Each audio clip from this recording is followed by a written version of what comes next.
Ma'am आपका एक video viral हुआ था जिसमें आप बहुत भावुक वो छोड़ो यार उसको। मैम आपका एक वीडियो वायरल हुआ था बहुत भावुक वो छोड़ो यार उसको। आदाब, नमस्कार। मैं वसीम अख्तर और आप देख रहे हैं द लीडर हिंदी। कैराना से समाजवादी पार्टी की सांसद इकरा हसन यूपी के जिला रामपुर में आई थीं पार्टी के कद्दावर नेता मोहम्मद आजम खान का हाल जानने। काफ़ी वक्त उनके घर रहीं। मुलाकात के बाद बाहर निकली तो उनसे यही सब सवाल हुए। बताती रहीं हमारे परिवार के बड़े सदस्य हैं, सेहत और तबीयत जानने के लिए आई थी। काफ़ी बातें हुई होंगी। 2027 को लेकर क्या रणनीति रहेगी, यहाँ तक तो इकरा हसन जवाब देती रहीं। लेकिन जैसे ही एक पत्रकार ने सवाल किया कि आपका एक वीडियो वायरल हुआ था, इकरा हसन ने यह भी नहीं पूछा कि कौन सा वीडियो। बगैर कुछ कहे बात को ख़त्म करके तेज़ी से आगे बढ़ने लगी। आइए आपको रामपुर में आजम खान के घर के बाहर इकरा हसन का सवाल को नज़रअंदाज करके आगे निकलने का वो अंदाज दिखाते हैं। फिर बताएंगे कि पत्रकारों के सवाल बदल देने के बाद उन्होंने क्या बातचीत की। हमारे परिवार के और बड़े सदस्य हैं आजम साहब, उनसे मिलने के लिए यहाँ पर आए थे और कोई सियासी नहीं है, पारिवारिक मुलाकात। क्या बातचीत रही उनसे आपकी?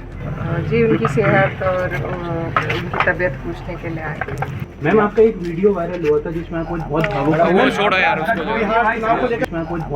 वो छोड़ो यार उसको। मैम आपका एक वीडियो वायरल हुआ था जिसमें आप बहुत भावुक वो छोड़ो यार उसको। दरअसल पिछले दिनों कैराना की सांसद इकरा हसन को धर्मस्थल खंडित होने के विवाद को लेकर गालियां दी गईं। इसके जवाब में अपनी बात रखते हुए भावुक हो गई थी। यही वजह थी कि रामपुर में जब उनसे ऐसे सवाल होने लगे तो वो बगैर कुछ बोले ही मीडिया के बीच से निकलने लगी। लेकिन जब सवालों की टोन बदली गई, मसलन उनसे बहैसियत स्टार प्रचारक बिहार चुनाव के नतीजे पर सवाल हुआ तो उन्होंने उसका जवाब दिया। क्या कहा, आइए आपको सुनवाते हैं। बिहार चुनाव जो उसको लेकर क्या कहेंगे? इंडिया गठबंधन जीतेगा। इंडिया गठबंधन के लिए बहुत ज़रूरी है और हमें उम्मीद है कि जनता जागरूक है और सही फैसला। स्टार प्रचारक में आजम खान साहब का नाम था, कुछ बातचीत हुई हो वहाँ जिताने के लिए, जाने के लिए आप जाएंगी वहाँ? जी पार्टी ने ड्यूटी लगाई है, हम जाएंगे। तो कैसे हालात में, कुछ रोज़ बात तो होती होगी बिहार को लेकर के? जी उम्मीद है कि वहाँ पर हम मजबूती से इंडिया गठबंधन चुनाव लड़ेगी और जीतेगी।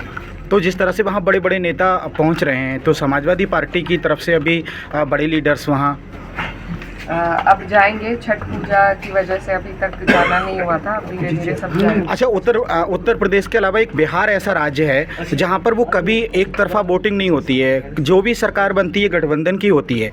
उत्तर प्रदेश में आप देख रहे हैं, अगर पिछले 20 सालों की बात की जाए, और वहाँ तो कभी भी सरकार हो, पिछले 20 सालों से हम देख रहे हैं गठबंधन ही होता है। तो इन सब चीज़ों को किस नज़र से ले रही हैं आप? देखिए पिछली बार जैसा रहा, हमें उम्मीद है कि इस बार क्लियर मेजॉरिटी रहेगी इंडिया गठबंधन की। हालांकि वो भी एक गठबंधन है, लेकिन अब दौर ही चाहे देश की राजनीति हो, बड़े गठबंधनों का दौर है। इससे बीजेपी भी अछूती नहीं है, उनकी भी एनडीए में कई सारे घटक दल हैं। तो उसी तर्ज पर अभी देश की राजनीति चल रही है, लेकिन हमें उम्मीद है इस बार हमारी सरकार बिहार में है। लेकिन किन मुद्दों को लेकर, क्योंकि वो तो कई बार अपने मुद्दों में कामयाब होकर बार बार सरकार बना रहे हैं। जी पलटू राम जी, मुद्दा यही है कि युवा जो है वो बेरोज़गार है और महंगाई ने सबकी कमर तोड़ी हुई है। जो डेवलपमेंट के बिहार जिस तरीके से तरक्की पर होना चाहिए था नहीं है, तो इसलिए सरकार बदलने की ज़रूरत है। बिहार का मजदूर है या मजबूर है? क्योंकि देश के अलग अलग राज्यों में मैंने देखा है उनको। जी हाँ, सबसे ज़्यादा जो हमारे बिहारी भाई हैं वो हर जगह अलग अलग प्रदेशों में रहते हैं, तो उन्हें ज़रूरत है कि उन्हीं के राज्य में उन्हें रोज़गार मिले। हाँ, 2027 में पार्टी की क्या रणनीति रहेगी, इस पर आजम खान से बात हुई। उन्होंने इस सवाल का जवाब नहीं दिया। 2027 को लेकर कुछ रणनीति वगैरह वो यहाँ पर तो डिस्कस नहीं हुई, वो तो पार्टी की बात है। काफ़ी देर हुई कुछ? जी परिवार के फिर बैठे थे, सब हाल चाल जाना, बस उसमें टाइम भी लग जाता है।